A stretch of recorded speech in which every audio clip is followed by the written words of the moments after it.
Hello everyone, myself Lalit Gautam and welcome to your channel Physics Lab. Today we are going to discuss a very important topic of class 12 chapter 1, that is electric field intensity at any point due to a short dipole. In the previous video lecture we have discussed how to find the electric field intensity due to a dipole on axial line and equatorial line. So in today's derivation we are going to use the formula and concept of axial and equatorial line.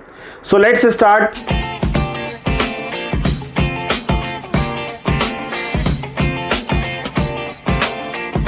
So first we consider a short dipole. So AB is the short dipole and let us take O is the dipole center and 2L is the dipole length.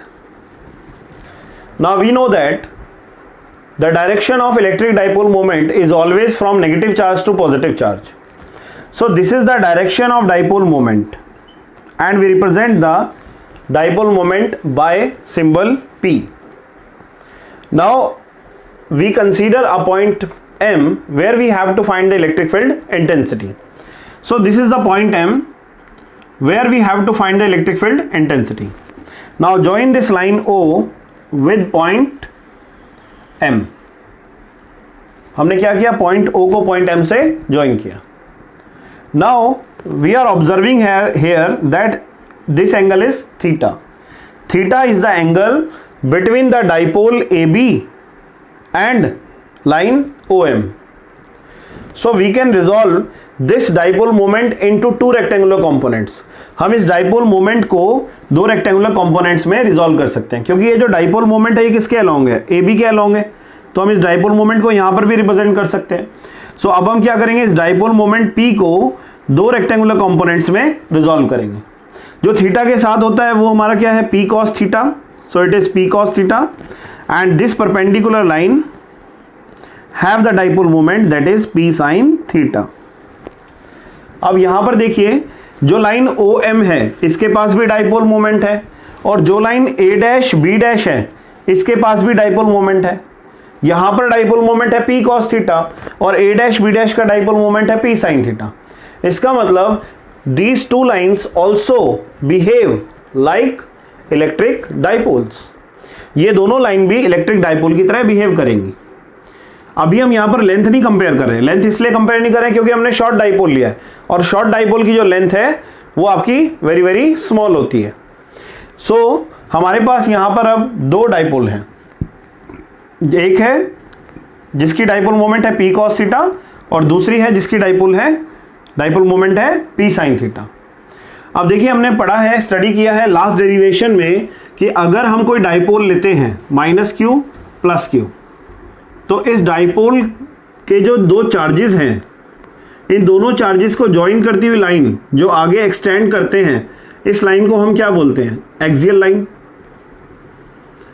और axial line पर अगर आपने कोई point M consider किया है तो यहां पर जो इलेक्ट्रिक फील्ड इंटेंसिटी की वैल्यू होगी E एक्सियल की, वो हमने कितनी ड्राइव की थी, 2kp/r³ for short dipole. Short dipole के केस में हम एक्सियल लाइन पर इलेक्ट्रिक फील्ड की ये वैल्यू लेते हैं 2kp/r³. अब देखिए यहां पर ये जो लाइन है OM ये भी डाइपोल की तरह बिहेव कर रहा है और इसका जो डाइपोल मोमेंट है वो ये है P cos थीटा इस डायरेक्शन में. और इस केस में देखिए जो डाइपोल मोमेंट की डायरेक्शन होगी वो कहां से कहां है, नेगेटिव से पॉजिटिव. तो जब डाइपोल मोमेंट के डायरेक्शन में आप कंसीडर कर रहे हैं पॉइंट M, तो ये पॉइंट कौन सा पॉइंट है, पॉइंट ऑन एक्सियल लाइन. तो यहां पर भी यही सिचुएशन हम अप्लाई करें. देखिए P cos थीटा के डायरेक्शन में अगर आप इस लाइन को आगे एक्सटेंड करते हैं तो ये लाइन किसकी तरह बिहेव करेगी, axial line. Axial line for dipole having dipole moment P cos theta. उस डाइपोल के लिए एक्सियल लाइन बिहेव करेगी जिस डाइपोल का डाइपोल मोमेंट क्या है, P cos थीटा. क्योंकि डाइपोल मोमेंट के डायरेक्शन के अलोंग लोगे, डाइपोल मोमेंट के डायरेक्शन के अलोंग अगर आप कोई लाइन एक्सटेंड करते हैं तो वो लाइन एक्सियल लाइन की तरह बिहेव करती है. सो यहां पर जो इलेक्ट्रिक फील्ड आएगा दैट इज ई एक्सियल और उसकी वैल्यू आएगी 2kp/r³ बट यहां पर जो डाइपोल मोमेंट है P, उसकी वैल्यू कितनी है, that is P cos theta. So we write here 2kp cos theta by r cube. So electric field intensity on axial line due to dipole having dipole moment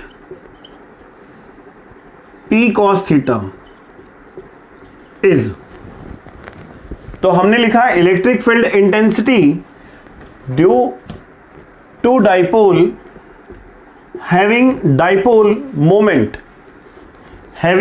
moment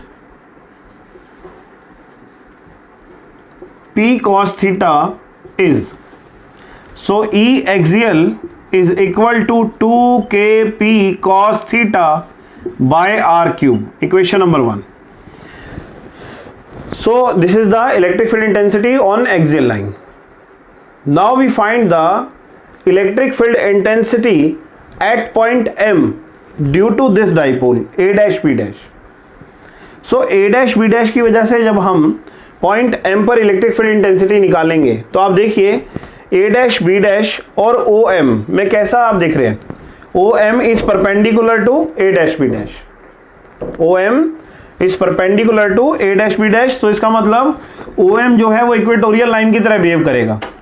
OM is equatorial line of the dipole A dash B dash. अगर OM equatorial line है A dash B dash dipole के, तो इसकी electric field intensity कैसे होगी, तो ये भी हमने लास्ट डेरिवेशन में स्टडी किया था कि अगर हमारे पास कोई डाइपोल है और ये उसका डाइपोल सेंटर है और हम अगर यहाँ पर ये लाइन ड्रॉ करते हैं तो इस लाइन को क्या बोलते हैं, इक्वेटोरियल लाइन. और इक्वेटोरियल लाइन पर जो नेट इलेक्ट्रिक फील्ड इंटेंसिटी की डायरेक्शन होती है वो हमेशा डाइपोल मोमेंट के अपोजिट होती है.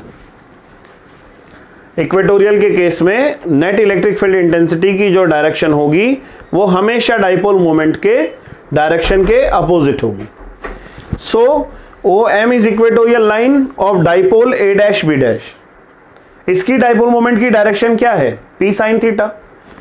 तो इसके रिस्पेक्ट में पॉइंट M पर जो आपको इलेक्ट्रिक फील्ड इंटेंसिटी मिलेगी उसकी डायरेक्शन क्या होगी, दैट इज अपोजिट, क्योंकि इक्वेटोरियल लाइन बिहेव कर रहा है for dipole A dash B dash. So it is E equatorial. E equatorial is the electric field due to the dipole having dipole moment P sin theta. And we know its value. ये भी हमने drive किया था kp by r cube. But यहाँ पर P की value क्या आएगी, P sin theta. So we write here kp sin theta by r cube. Now electric field intensity on equatorial line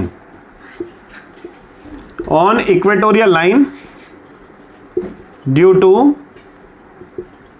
dipole having dipole moment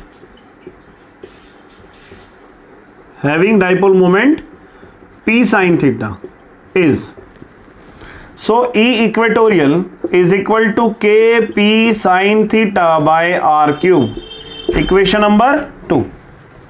सो ये हमने find किया electric field axial and electric field on equatorial line due to these two given dipoles.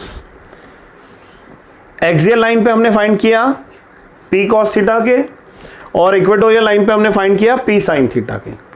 अब हम यहाँ पर resultant electric field intensity निकालेंगे at point M. तो उसके लिए हम यूज करेंगे parallelogram law of vector addition, because E axial और इक्वेटोरियल दोनों ही वेक्टर क्वांटिटीज हैं और ये कोइनिशियल वेक्टर्स हैं. ठीक है. So resultant electric field intensity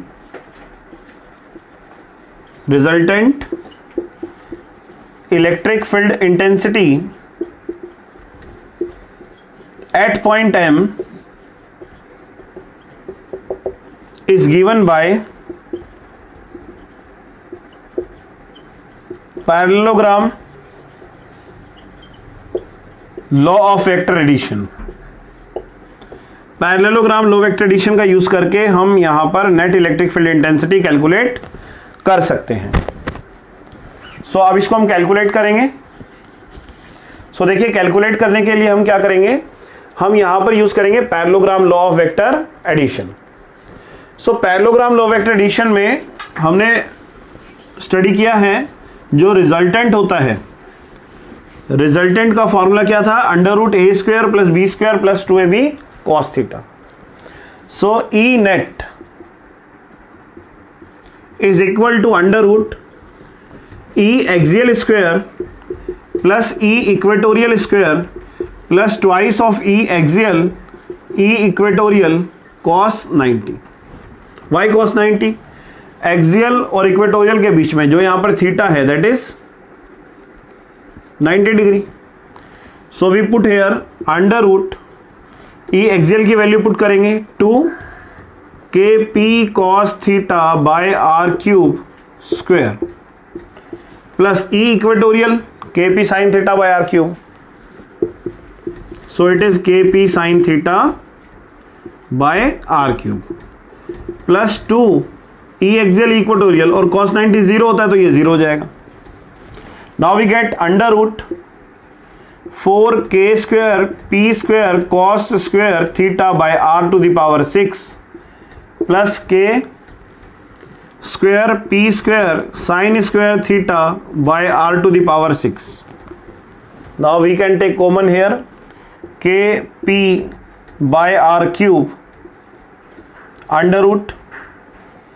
√4 cos² theta plus sin² theta, and we can write it as kp by r³ 3 cos² theta plus cos² theta plus sin² theta, and we know the formula cos² theta plus sin² theta is 1, क्योंकि हमने यहाँ पे जो 4 था उसको split कर दिया 3 + 1। so it should be kp by r³ √3 cos² theta plus 1। so this is the net electric field intensity at any point. This is the electric field intensity, net electric field intensity at any point due to a short dipole. so ये हमने result derive किया। अब इसको हम verify भी कर सकते हैं। वेरीफाई कैसे करेंगे, देखिए हमें पता है कि एक्सियल लाइन पर case 1 if theta is equal to 0, और थीटा 0 कहां पर होता है, एक्सियल लाइन पर। तो आप इसमें वैल्यू पुट करिए E net on axial line. तो एक्सियल लाइन क्या होगा, kp bye r³ √3 cos² theta plus 1। So theta के प्लेस पर 0 पुट करेंगे। So kp bye r³ it should be √4।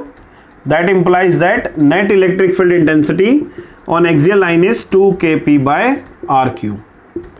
So this is the correct formula for axial line।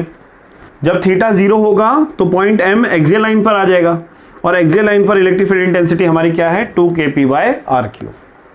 और अगर M point को हम थीटा अगर हम 90 डिग्री लें तो M पॉइंट कहाँ पे पहुंच जाएगा, इक्वेटोरियल लाइन पर। तो इक्वेटोरियल लाइन के लिए क्या आएगा, देखिए result second, if theta is 90 degree, तो कौन सी लाइन के बारे में बात कर रहे हैं, इक्वेटोरियल लाइन के बारे में बात कर रहे हैं। सो थीटा अगर 90 है तो E नेट कितना आएगा, E नेट आएगा kp bye r³ √3 cos² 90 plus 1। So it should be kp bye r³। तो ये भी ठीक है, E net electric field intensity on equatorial line is kp bye r³। तो यहाँ पर हम जो है एट एनी पॉइंट वाले फॉर्मूले से थीटा की वैल्यू 0 और 90 डिग्री पुट करके इलेक्ट्रिक फील्ड इंटेंसिटी कैलकुलेट कर सकते हैं एक्सियल लाइन पर और इक्वेटोरियल लाइन पे। Now we find the direction. तो डायरेक्शन कैसे कैलकुलेट करेंगे, मान लीजिए ये जो रिजल्टेंट है नेट इलेक्ट्रिक फील्ड इंटेंसिटी है, इसकी जो डायरेक्शन है या जो ये एंगल बना रहा है ई एक्सियल के साथ वो अल्फा है। तो ई अल्फा की वैल्यू, सो यहां पर हम अल्फा कैलकुलेट करेंगे। देखिए अगर मैं इसको ऐसा ज्वाइन कर दूं तो ये बन गया right angle triangle.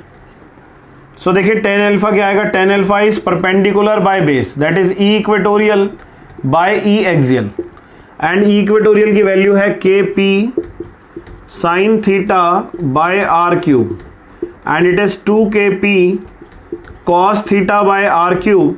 So we cancel out it, kp से kp कैंसिल, r³ से r³ cancel, we get 1 by 2 tan theta.